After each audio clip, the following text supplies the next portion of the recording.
La trama que se idea es un blanqueo de capitales a través de los conocidos casinos estos que llevan los Los indios. indios, sí. No sé por qué los indios llevan casinos. Es una concesión que se le dio a los indios cuando el Sí, gobierno no los lo metió en sé. reservas, les permitió tener casinos.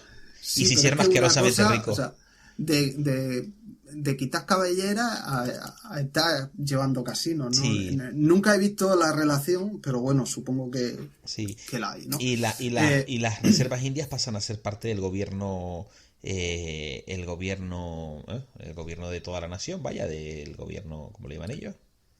Ay, Dios, qué mal estoy yo hoy.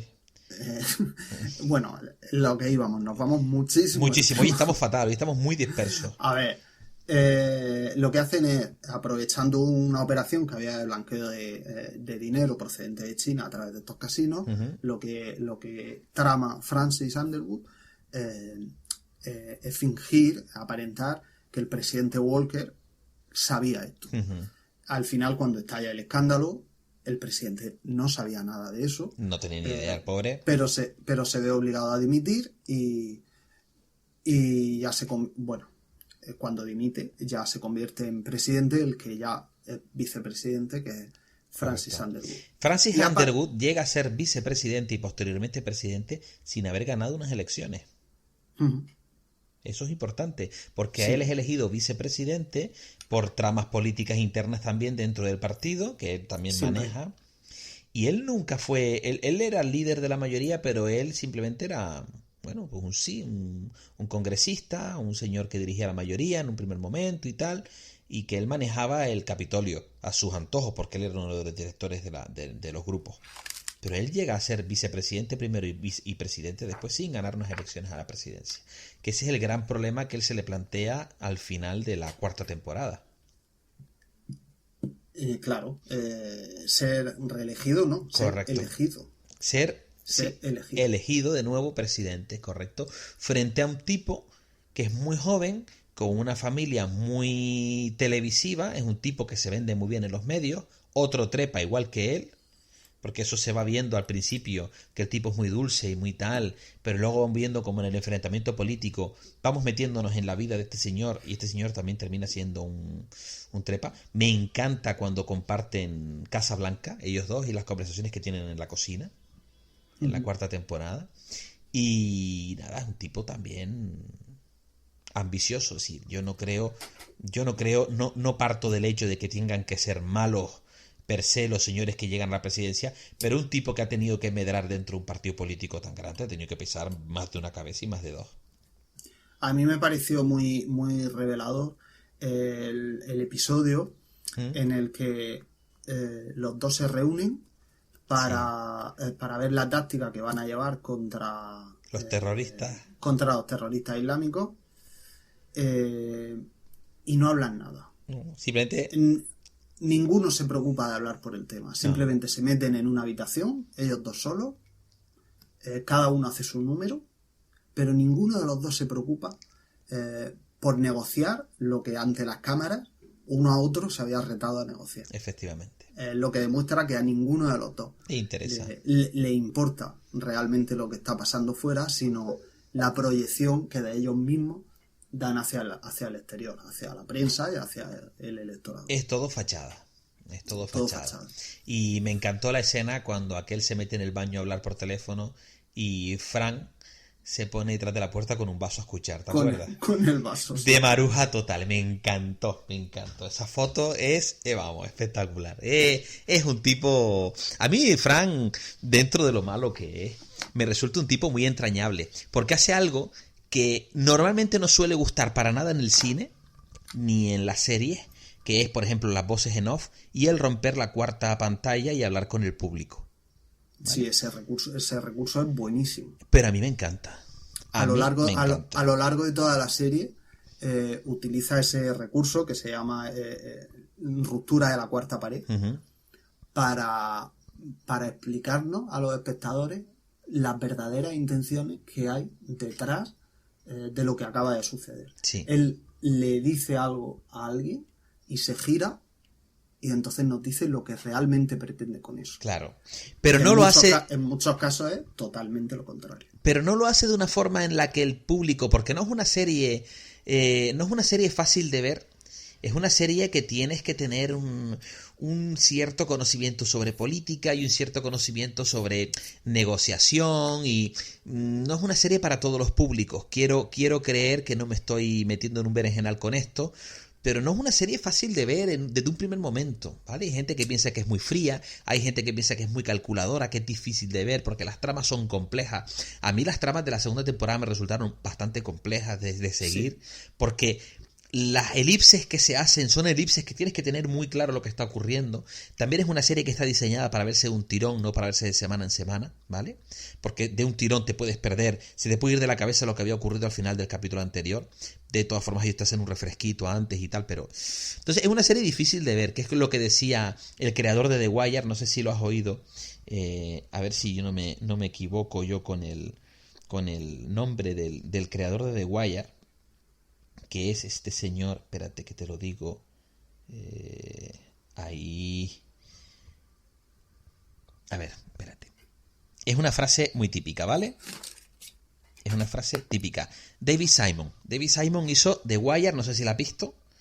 No. Está considerada como la mejor serie de todos los tiempos. A mí me parece una serie enorme, 6 temporadas de 10-12 capítulos que van sobre tráfico de drogas, básicamente, ¿vale? Y él decía, su frase es que se joda el espectador medio. Es decir, yo he hecho una serie y tienes que ser medianamente listo para seguir mi ritmo, ¿vale? Y si no lo sigues, tío, te jodes. Literalmente. Yo creo que lo que hay que tener para ver House of Cards es un mínimo conocimiento de cómo funciona el sistema político estadounidense. Correcto.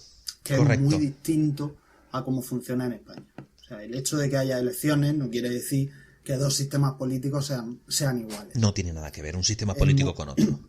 En Estados Unidos, por ejemplo, es un sistema presidencialista. Allí se elige presidente, no se elige partido político que va a gobernar. Uh-huh. Luego, las elecciones... las elecciones de las cámaras están a mitad de mandato del presidente. Exacto. Es el contrapoder perfecto. Con lo cual, en muchas ocasiones, el presidente de Estados Unidos es de un partido político, pero la cámara la controla el partido contrario. Correcto. Y luego tienen un papel fundamental, que es lo que determina gran parte de las estrategias que podemos ver en House of Cards, el papel fundamental que tienen los donantes, sí, de los partidos políticos, que no son donantes de partidos políticos. Es decir, un empresario que tiene dinero y tiene unos intereses, uh-huh, no va a apoyar al Partido Demócrata o al Partido Republicano, va a apoyar a un determinado candidato, sí, de un partido o de otro, que le da igual, siempre y cuando defienda sus intereses. Que esos intereses en muchas ocasiones pueden ir incluso en contra de los propios votantes de ese candidato. Correcto. Recordemos, y esto lo vemos a lo largo de la serie, lo vemos en muchísimos ejemplos. Recordemos, sí, correcto. Sobre todo porque en la serie los personajes, hay dos personajes, que es este hombre, ¿cómo se llama? ¿Russo? Bueno, Russo era un pobre diablo. Russo era un manejado, el de la primera temporada. Pero Russo, yo creo que en la serie es el ejemplo del político que, siendo débil en el tipo de sistema electoral o político estadounidense, sí, al final no llega a ningún sitio porque va movido por los intereses de uno y de otro.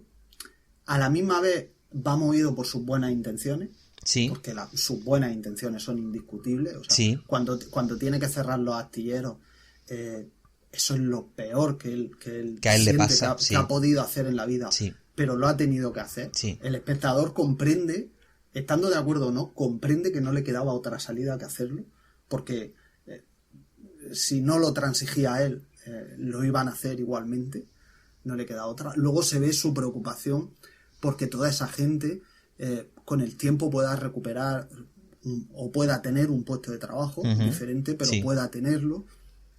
Pero él está movido por esos intereses de empresas, de otros políticos que lo manejan. Francis Underwood, el primero de ellos. Sí. Y es muy revelador en ese sentido. Los lobistas aquí es lo que tú decías, tienen mucha importancia.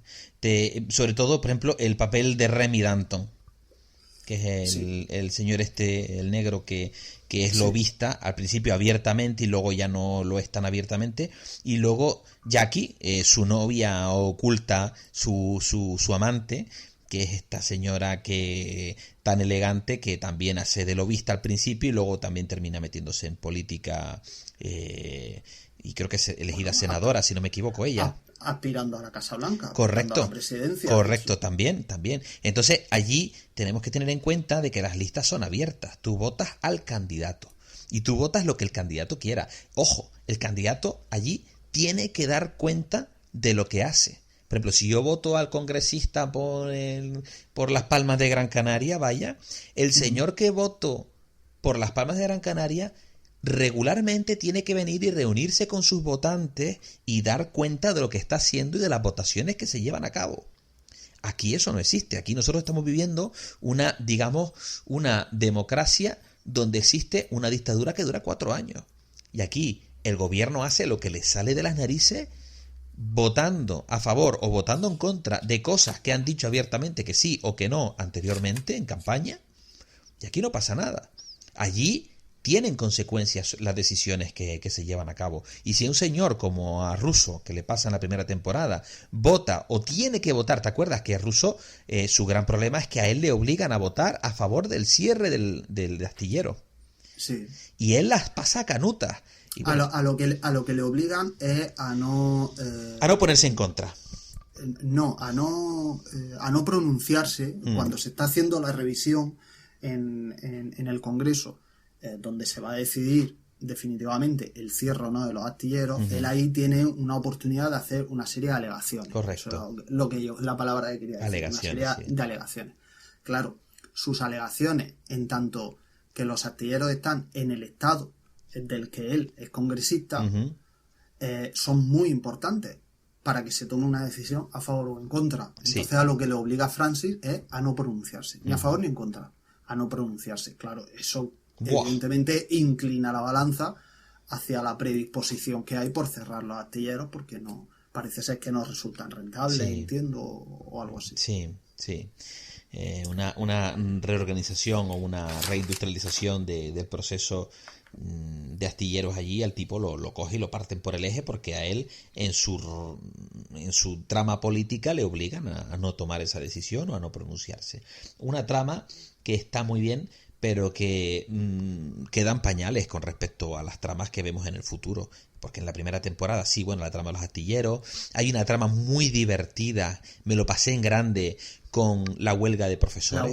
La huelga de profesores. Es enorme, y vemos la capacidad de negociación de Frank Underwood, que es enorme también, y es un tipo que llega a pegarse a sí mismo para salir de la reunión diciéndole que el otro, que es un alcohólico y que es un no sé qué, que le ha pegado. ¿Te acuerdas esa trama? No, le pega. ¿Le pega? Sí. El representante... O él lo provoca para que le pegue. Sí, es que la vi hace tiempo, es verdad. Le provoca para que le pegue, es verdad. El negociador del profesorado le acaba pegando. Sí. Francis lo llama para una reunión y cuando llega allí y están los dos solos, le dice que lo ha traído para nada, que no se va a negociar nada. Se lo dice así. Claro. Es verdad. Empieza a hablarle al otro, empieza a provocarlo, hasta que al final que le el otro ya se le va la hostia y le pega el puñetazo. Es verdad. En ese momento se da cuenta que lo tiene todo perdido. Que ha ganado. Entonces le dice, ahora saldrás y dirás que la huelga se ha acabado, que no sé qué, que no sé cuánto. Y efectivamente es verdad. Yo pensé que se había pegado, pero no es verdad. Él le pega al otro. Es un manipulador. Es un manipulador nato. Pero una cosa enorme. Hay un momento, sobre todo en la tercera temporada y ahora en la cuarta, se ha visto, y a él le han pasado varios momentos durante la serie en la que él llega un momento en que cree que está perdiendo el control, o de hecho de alguna forma lo pierde. Y él se angustia muchísimo cuando él pierde el control. Vamos a ver, él en muchas ocasiones, sobre todo en la tercera y en la cuarta, va a caballo de los acontecimientos. Correcto. Porque él tiene mucha mierda detrás. Sí. Y esa mierda empieza a salir. Empieza a salir por todos lados. entonces él ya no actúa según lo que tiene planeado, sino que reacciona. Tiene que improvisar, sí. Claro, en base a esa reacción tiene que